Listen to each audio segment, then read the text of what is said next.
नेमकं डिक्री म्हणजे काय, बरोबर. तर डेफिनेशन काय सांगते, decree means the formal expression of an adjudication, बरोबर. एखाद्या ॲडज्युडिकेशनमध्ये, आता ॲडज्युडिकेशन म्हणजे काय, एक प्रोसिजर किंवा सूट, बरोबर. आता इथं सूटचे ते सगळे इसेन्शियल लिहून गेले, पार्टीज असायला पाहिजे, क्लेम असायला पाहिजे, रिलीफ असायला पाहिजे, ते आपण जे 4 डिस्कस केलेले ते, ठीक आहे. तर ॲडज्युडिकेशनमध्ये ज्यावेळेस कोर्ट त्याचं कन्क्लुसिव्हली जे ओपिनियन देतं, कोण देतं, कोर्ट देतं. डिक्री कोण देऊ शकतं, फक्त कोर्ट देऊ शकतं, बरोबर. तर एखाद्या सूटमध्ये कोर्ट जेव्हा कन्क्लुसिव्हली डिटरमाइन करतं, काय करतं, any rights of a party. इथं काय सांगितलं आहे, एनी राईट्स ऑफ पार्टी. इथं सांगितलं आहे का प्लेंटिफ किंवा डिफेंडंट, नाही. इथं दोघांचे, बरोबर, राईट्स आले म्हणजे त्यांच्या लायबिलिटी पण येतील. राईट्स आणि लायबिलिटी काय असतात, वाईस वर्सा असतात. एकाचे राईट्स असतील तर दुसऱ्याची लायबिलिटी असेल. एखाद्याचं जर रिकव्हरी ऑफ पोझिशनसाठी असेल, त्याचं जर राईट असेल की तो रिकव्हरसाठी त्याचा राईट आहे, तर दुसऱ्याची अल्टिमेट ड्युटी येते, काय येते की त्याने ते पोझिशन त्याला द्यायला पाहिजे, बरोबर. ते ड्युटी ते वाईस वर्सा आहेत, त्याच्यामुळे जिथं राईट्स आले तिथं लायबिलिटीज येतातच. फॉर एक्झाम्पल फंडामेंटल राईट्स आहेत तर फंडामेंटल ड्युटीज पण आहेत, ठीक आहे. तर कोर्ट काय करतं आहे, conclusively determine the rights of a party, any right of a party. तर त्याला काय समजायचं, डिक्री समजायचं, बरोबर. कन्क्लुसिव्हली डिटरमाइन केली पाहिजे म्हणजे शेवट, डायरेक्ट शेवट. आता इंटेरियममध्ये समजा जर एखाद्याने सांगितलं इंजन्शनसाठी तुम्ही दावा ॲप्लिकेशन केलं, बरोबर, टेम्पररी इंजन्शनसाठी, तर ती आपण त्याला डिक्री म्हणू शकतो का, ती ऑर्डर आहे ती. आता ऑर्डरमध्ये आणि डिग्रीमध्ये हाच फरक असतो. ऑर्डरमध्ये पण एखाद्या वेळेस राईट डिटरमाइन केले जाऊ शकतात, पण ऑर्डरमध्ये कन्क्लुसिव्ह राईट डिटरमाइन होत नाही, बरोबर. तर टेम्पररी राईट डिटरमाइन होतात. तर डिक्रीमध्ये काय आहे, ते राईट्स काय होतात, कन्क्लुसिव्हली डिटरमाइन होतात, बरोबर, राईट्स ऑफ अ पार्टीज. आणि काय असू शकते ती, एक तर प्रिलिमिनरी असू शकते किंवा फायनल असू शकते. आता प्रिलिमिनरी डिक्री म्हणजे काय, प्रिलिमिनरी डिक्री केव्हा पास केली जाते, काय असते, आणि त्याला आपण एक्झिक्यूट करू शकतो का. समजा एखादी आपण सूट हे केला आहे, डिझॉल्युशन ऑफ पार्टनरशिप फर्म, बरोबर. आता ही सूट दाखल केलेली आहे डिझॉल्युशन ऑफ पार्टनरशिप फर्मसाठी.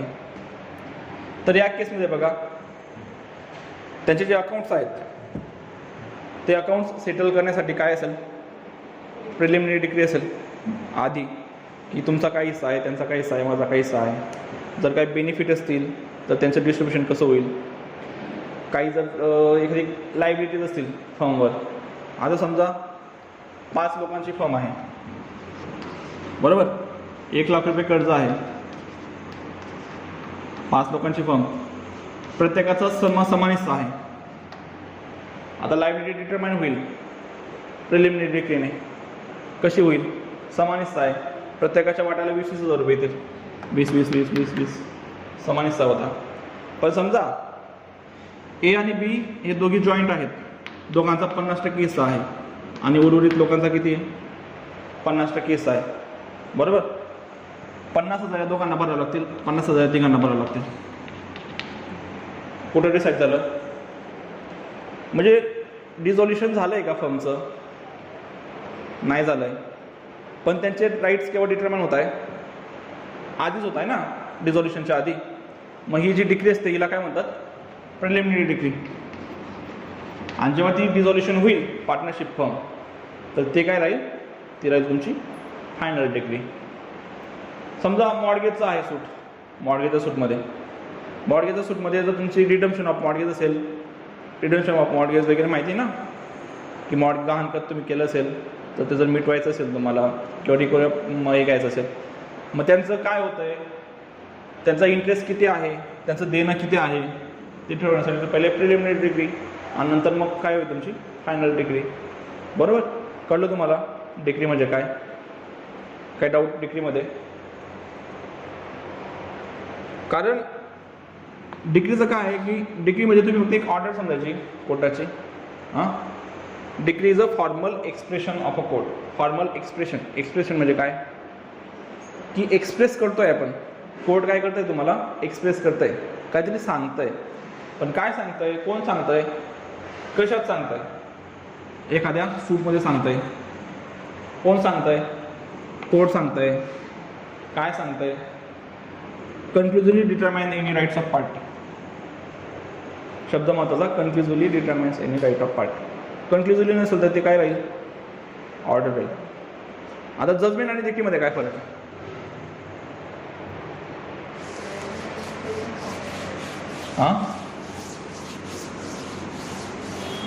ऑपरेटिव्ह काय असतं, जजमेंट असतं का डिक्री असते.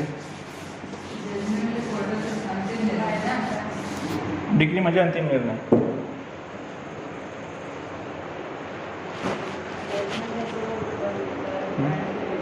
बरोबर काय. हां म्हणजे जजमेंट आणि डिक्रीमध्ये काय फरक आहे, दोघी सारखेच आहेत का, म्हणजे तुम्हाला काय वाटतं असं. वेगळे आहेत, कसे वेगळे आहेत. पुढचा प्रश्न आता, जजमेंट कसे वेगळे आहेत.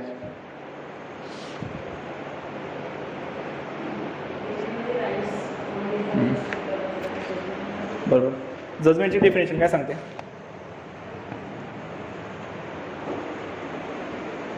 जजमेंटची डेफिनेशन सांगते की judgement means the statement given by a जज on the ground of decree और order.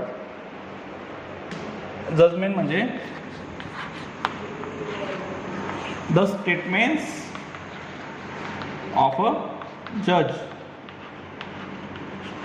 On the ground of decree और ऑर्डर. म्हणजे ऑपरेटिव्ह काय असते तुमची, अपील अगेन्स्ट डिक्री असते का अपील अगेन्स्ट जजमेंट असतं कोर्टामध्ये. आपण डिक्रीच्या विरुद्ध अपील करतो की जजमेंटच्या विरुद्ध अपील करतो. डिक्रीच्या विरुद्ध करतो, कारण डिक्री काय असते, ऑपरेटिव्ह पार्ट असतो जजमेंटचा. Judgement means the statement of a जजेस ऑर जज. म्हणजे जजमेंट काय आहे, जी रिझन ऑर्डर असते ना, आपण जे नॅशनल जस्टिसचं बघितलं, every order shall be a reason order. Third point काय आहे नॅशनल जस्टिसचा, तुम्ही ऑर्डर देताय ठीक आहे, तुम्ही conclusively determine rights of parties करतायत ठीक आहे.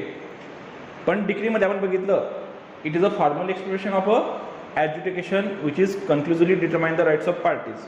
बरोबर. आता conclusively determines of right of parties तुम्ही करताय एका बाजूला, पण त्याचे तुमचे हे काय असतील, त्याचा बेस काय असेल, त्याची रिझन काय असतील कळायला पाहिजे ना. तुम्हाला मी प्रॉपर्टी देऊन टाकली, पण तुम्हाला मी प्रॉपर्टी का दिली,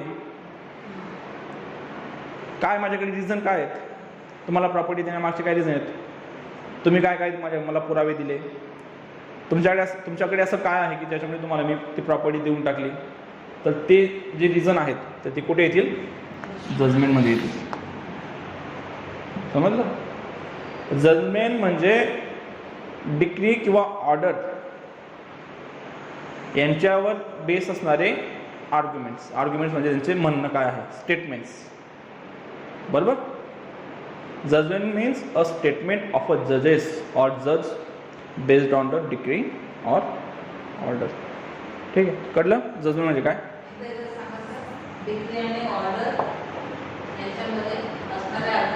नाही, ते त्याच्यावर जजमेंट आणि डिक्रीसाठी तुम्ही काय हे करतायत, स्टेटमेंट करतायत, तर ते स्टेटमेंट म्हणजे जजमेंट तुमचे. ठीक आहे. आता पुढची होऊन जाते तुमची ऑर्डर.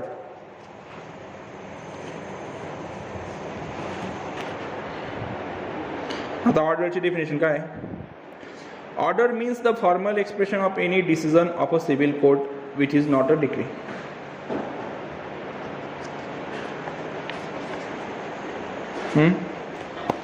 ऑर्डर काय, a formal expression of any decision of a civil court which is not a decree.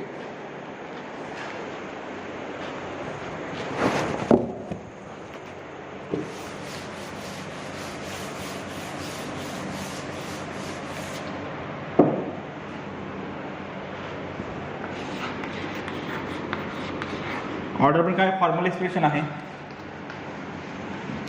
Formal expression, बरोबर. पण जे डिक्री नाही येते, नॉट अ डिक्री.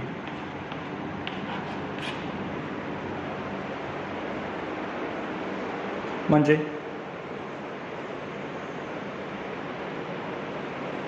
दोघांमध्ये बेसिक फरक काय असू शकतो बरं?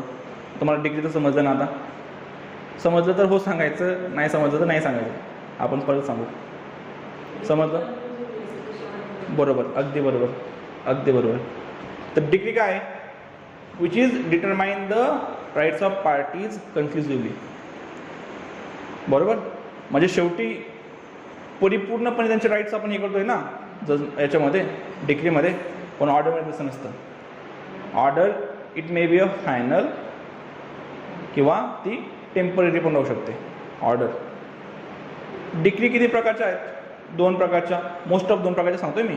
3 प्रकारच्या आहेत त्या, पण 2 प्रकारच्या, एक प्रिलिमिनरी, एक फायनल. डिग्री किती असू शकतात? मॅक्झिमम 2 आणि पार्टली प्रिलिमिनरी, पार्टली फायनल. पण एका सूटमध्ये नंबर ऑफ ऑर्डर्स निघू शकतात. पण डिग्री कधी पण 2 किंवा 3 राहू शकतात फक्त, प्रिलिमिनरी आणि फायनल. बरोबर. Which is conclusively determine the parties. आता ऑर्डर ते राईट्स ऑफ पार्टी डिटरमाइन करेल किंवा नाही करेल. बरोबर. काहीतरी वेगळ्या कामासाठी पण ऑर्डर देऊ शकतो आपण की तुम्ही हे जे डॉक्युमेंट आहेत ते प्रोड्यूस करा. बरोबर. किंवा एखाद्या विटनेसेसचं काही डिपोजिशन असेल तर त्याला प्रोड्यूस करा, ती ऑर्डर पण होऊ शकते. पण डिग्री काय असते? जी फक्त राईट डिटरमाइन करते. पण ऑर्डर कशासाठी पण होऊ शकते. बरोबर. आता ऑर्डर कुठे कुठे जाऊ शकते? आता ऑर्डरसाठी सूट असणं आवश्यक आहे का? एखादी ॲप्लिकेशन केलं आपण, त्याच्यामध्ये पण ऑर्डर येते, ऑर्डर ऑफ अ कोर्ट लिहिलं असतं. पण डिग्री फक्त आणि फक्त ज्या ठिकाणी सूट असते त्याच ठिकाणी येते. ठीक आहे. समजला डिफरन्स दोघांमध्ये काय येतात? जजमेंटमध्ये आणि याच्यामध्ये काय फरक आहे? आणि जजमेंट आणि ऑर्डरमध्ये काय फरक आहे?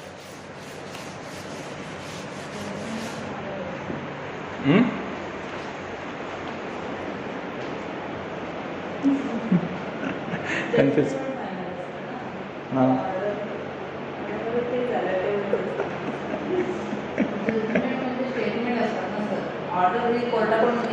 बरोबर. की जजमेंटचं काय बघितलं आपण? Judgement is a statement of a जज based on the order and decree. Order or decree म्हणजे ऑर्डर म्हणजे जे काही त्यांनी ऑर्डर दिली तर याची काही स्टेटमेंट असतील, याचा काही गोष्टवार असेल तो कशाचा? जजमेंटमध्ये असेल. ठीक आहे. डिक्री नेहमीच काय असते? अपिलेबल असते. ऑर्डरचे स्टेटमेंट. बरोबर. ऑर्डरवर असतात की ऑर्डर तुमची ऑर्डरवर काय देताय तुम्ही त्याचे स्टेटमेंट ते जजमेंट असतात. एव्हरी डिक्री इज अ काय? अपिलेबल. प्रत्येक डिग्रीची अपील होते एक्सेप्ट जर प्रोव्हाइड जर केलं नसेल तर. बरोबर. जशी कन्सेंट डिग्रीची अपील होत नाही. हां. पण एक्सेप्शनल केसेसमध्ये डिग्रीची अपील होत नाही. इथं उलट आहे. ऑर्डरची अपील नाही होत, पण एक्सेप्शनल ज्या केसेस आहेत त्यांची अपील होते. ठीक आहे. हां. इंटरव्ह्यूमध्ये एक्सेप्शनल ऑर्डरची अपील होते. एक्सेप्शनल काहीतरी मोजके जसे ऑर्डर आहेत की ज्यांची अपील होते. बरोबर. पण जजमेंट डिग्रीचं काय? सगळ्या डिग्रीची ऑर्डर होते. फक्त अशा काहीच डिग्री आहेत की ज्यांची हे होत नाही, अपील होत नाही. सॉरी, अपील होत नाही. ठीक आहे. कळलं तुम्हाला या 3 डेफिनेशन? नेहमीच अपील होते.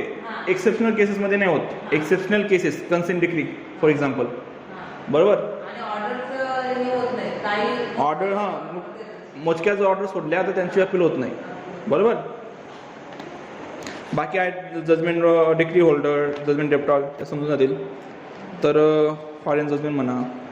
तुम्हाला कळलं पण डेफिनेशनल पार्ट की जो होता त्याच्यामध्ये आहेत अजून बाकीचे. आता महत्त्वाचे जे टॉपिक आहेत, पहिलं झालं तुमचं डेफिनेशनल पार्ट, तर व्यवस्थितपणे वाचा. नाही समजलं विचारा, कॉल करून विचारा, काय प्रॉब्लेम. फक्त उत्तरं नका विचारू प्रश्नाची की सर याचं उत्तर काय आहे म्हणून. ठीक आहे. झालं तुमचं डेफिनेशन पार्ट लिहिला गेला. त्याच्यानंतर येते, त्याच्यानंतर काय येतं तुमचं दुसरं येतं मग ज्युरिडिक्शन, तेवढं वाचा व्यवस्थितपणे, ठीक आहे. नंतर फॉरेन जजमेंट वगैरे, रेस जुडिकाटा आणि सबरेस जुडाईस, रेस सबजुडाईस आणि रेस जुडिकाटा. त्याला मराठीत काय म्हणतात त्यांनी, सेक्शन 10 11 लिहा. 11. नंतर फॉरेन जजमेंट सेक्शन 13 आणि 14 आहे ना, ते पण झालेलं आहे.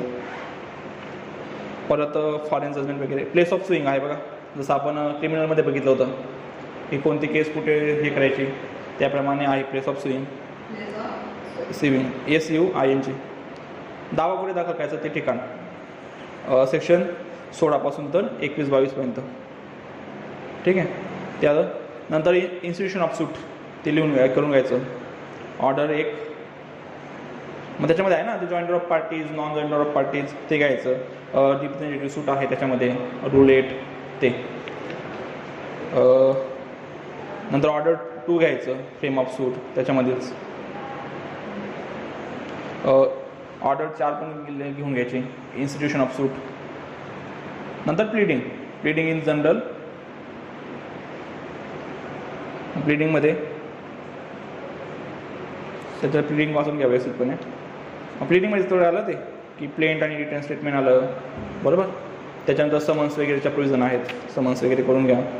नंतर अपीअरन्सेस ऑफ पार्टीज आणि नॉन अपीअरन्सेस ऑफ पार्टीज, आणि त्याचा इफेक्ट काय होतो. सेक्शन मॅडम अपीअरन्सेस आणि नॉन अपीअरन्सेस ऑर्डर 9 आहे वाटतं. ऑर्डर 9 एक्स पार्टी डिक्लेअर असते बघा त्याच्यामध्ये. एखाद्या कोर्टात जर तुम्ही हजर झाले नाही, मग त्याचे परिणाम काय होतात, बरोबर. अपीअरन्सेस अँड नॉन अपीअरन्सेस ऑफ पार्टीज. नंतर ते डिस्कवरी, इन्स्पेक्शन आणि प्रोडक्शन ऑफ डॉक्युमेंट, त्याचे नियम आहेत. प्रोडक्शन ऑफ डॉक्युमेंट कसं करायचं, इन्स्पेक्शन ऑफ डॉक्युमेंट कसं करायचं, त्याचे थोडे नियम आहेत, 12, 13, तर तेवढे बघून घ्यायचे. इन्स्पेक्शन आणि आपले हे डिस्कवरी. ऑर्डर 11, हो, ठीक आहे. त्याच्यानंतर तुमचं येतं डायरेक्ट इंटेरियम ऑर्डर्स. मग त्याच्यात payment in court, security for cost, order 24, 25. Commission order 26.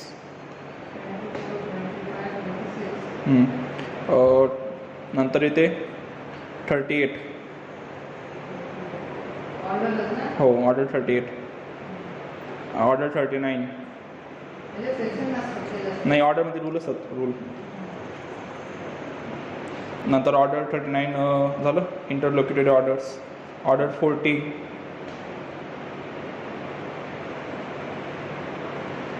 Withdrawal and compromise of suit, ते पण आहे. लहान टॉपिक आहेत खूप, तुम्ही 2 दिवसात पूर्ण करून घ्याल सगळे वाचून. Withdrawal and compromise of suit order 23. मग त्याच्यात ते क्वालिफाईड विड्रॉल आपण घेतलं होतं ना आधी, म्हणजे हे झालेले टॉपिक सगळे कॉम्प्रोमाइज ऑफ सूट, की विड्रॉल, क्वालिफाईड विड्रॉल असतं, अनक्वालिफाईड विड्रॉल, म्हणजे विदाऊट कन्सेंट ऑफ कोर्ट तुम्ही जर काढून घेतलं तर त्याचे परिणाम काय होतात ना. मग तुम्ही फ्रेश सूट दाखल करू शकत, पण कोर्टाच्या संमतीने जर तुम्ही घेतलं असेल तर सूट दाखल करू शकतो, बरोबर. आता बघा त्या केसमध्ये पण कसं असतं की त्या केसमध्ये काय कन्फ्युजनली डिटरमाइन होत नाही राईट्स ऑफ पार्टीज, बरोबर. पण तुम्ही ते तरी पण त्याला रेस जुडिकाटा अप्लाय होऊन जातो. का रेस जुडिकाटा केव्हा अप्लाय होतो, किंवा ज्यावेळेस फायनलला आपण तुम्ही हे करताय, बरोबर, त्यावेळेस ॲप्लिकेबल होतो. पण ऑर्डर 23 केव्हा ॲप्लिकेबल होते, की ज्यावेळेस तुम्ही विदाऊट परमिशन ऑफ कोर्ट जर तुम्ही दावा काढून घेतला असेल, बरोबर. तुम्हालाच काय गरज नाही तर कोर्टाला काय गरज आहे, बरोबर आहे ना. तुम्हालाच काय पडलेलं नाही तर कोर्टाला काय पडलेलं पाहिजे तुमच्या राईट्सबद्दल आणि प्रॉपर्टीबद्दल, तर कशा उगीचच नाही. एक वेळेस जीवाची पर्वा राहू शकते, प्रॉपर्टीचा काय संबंध. Compromise of suit order 23. Death, marriage and insolvency of parties. एखाद्या पार्टीज, प्लेंटिफचा मृत्यू झाला, डिफेंडंटचा मृत्यू झाला, तर अशा वेळेस काय त्याची हे असेल, ठीक आहे. ऑर्डर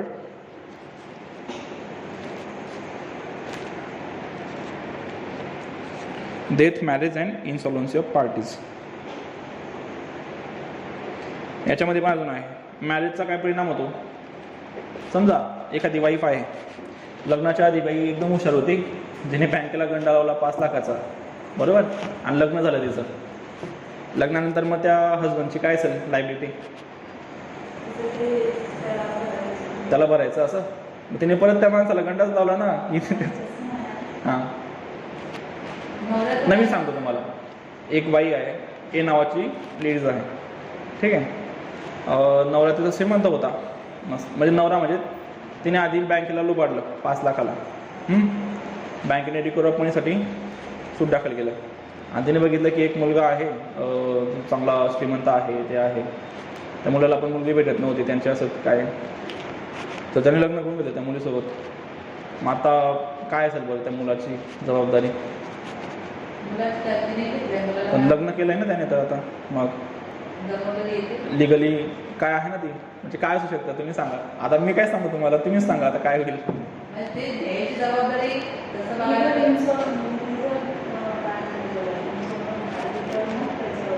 त्याच्यावर पण त्याचा काही संबंध नाही ना. लग्नाच्या आधीच तिने हे केलं होतं ना. ठीक आहे, मग आता बाई बनली तर मग असं नाही ना की तिची सगळी जबाबदारी तिच्यावर येऊन जाईल फक्त लग्नानंतर.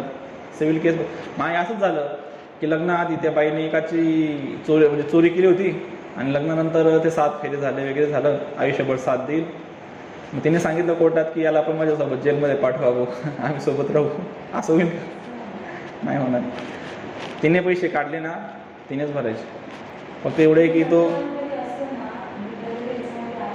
मग त्याने जर अर्ज केला कोर्टात की तिची जी लायबिलिटी आहे ती मी भरतो पैसे, तर स्वतःहून जबाबदारी घेतली तर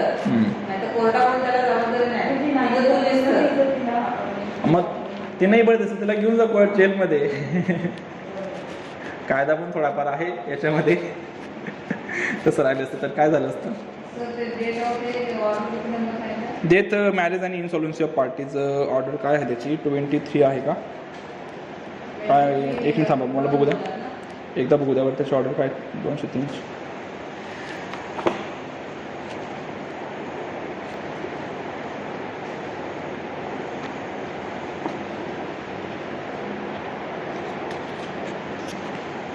ऑर्डर 22 आहे. ठीक आहे. ट्रायलचं आपण घेऊ याच्यामध्ये, म्हणजे पुढच्या याला. हो, मग फक्त एक जण ट्रायल म्हणजे ते जे प्रोसिजर आहे ते करतात फक्त. तर फक्त ते आणि फर्स्ट अपील, सेकंड अपीलचे त्याच्या प्रोविजन आहेत, ते आपण बघून घेऊ. एवढं करा फक्त तुम्ही व्यवस्थितपणे. त्याचं पूर्ण हे मॅडम की असं एक हे नाही त्याचं. ठीक आहे. नंतर एकदा वाचून घ्या, रिव्ह्यू, रेफरन्स, रिव्हिजन, ते सांगेल तुम्हाला मी. आणि एक्झिक्युशन. एकदाच्या स्पेशल सूट्स संपल्या, आपल्या स्पेशल सूट्स आहेत ना, त्याच्या एकदाच्या संपल्या, त्या 4-5 मेजर सूट आहेत त्या. मग त्याच्यानंतर आपण एक्झिक्युशन करू फक्त. एक्झिक्युशनचे मोड्स काय काय आहेत आणि अपील, रेफरन्स आणि रिव्ह्यू ते एका चॅप्टरमध्ये येऊन जातील. आणि तुमचं जे हे आहे काय एक्झिक्युशन, त्याला 2-3 लेक्चर लागतील, 2 तरी. ठीक आहे, कळलं आता किती वाचायचं आहे? फक्त एवढं वाचायचं, जास्त काय. ह्याच्यात टाइम